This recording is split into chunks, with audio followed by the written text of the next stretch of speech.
When derating conductors for multiple factors such as temperature and the number of current-carrying conductors, the National Electrical Code, or NEC, provides specific guidance.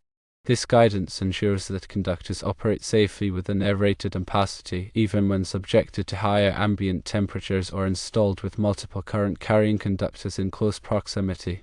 NEC Section 310.15c5 addresses the situation where conductors of different systems, circuits, or current ratings are installed together. In such cases, the lowest allowable ampacity of any conductor must be used for all conductors, unless otherwise permitted in the NEC. This provision prevents overloading any conductor in the raceway or cable, maintaining overall safety and reliability. NEC Section 310.15b3 focuses on derating for ambient temperature. It states that if the ambient temperature at any point along the conductor exceeds 30 degrees Celsius, which is equivalent to 86 degrees Fahrenheit, the ampacity of the conductor must be reduced as specified in Table 310.15b3. If the temperature exceeds 90 degrees Celsius or 194 degrees Fahrenheit, Table 310.15b3 applies.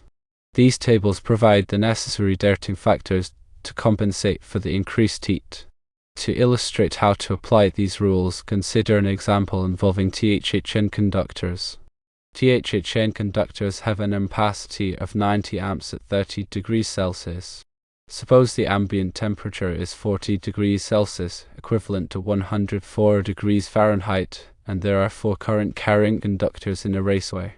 First, determine the temperature derating factor. Using Table 310.15b3, find the derating factor for THHN conductors at 40 degrees Celsius. The table indicates a derating factor of 0.92. This means the conductor's ampacity must be reduced by 8% due to the elevated temperature. Next, determine the derating factor for the number of current-carrying conductors.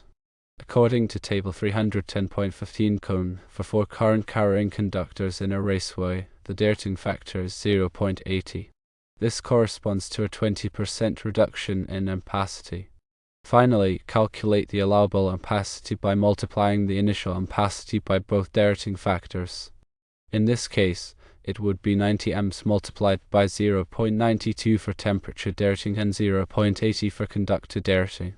This calculation yields 64.4 amps. Therefore, the allowable ampacity for the THHN conductors under these conditions is 64.4 amps. It is essential to consult the specific tables and sections referenced in the NEC to ensure accurate derating calculations. These calculations are crucial for maintaining the safety and reliability of electrical systems.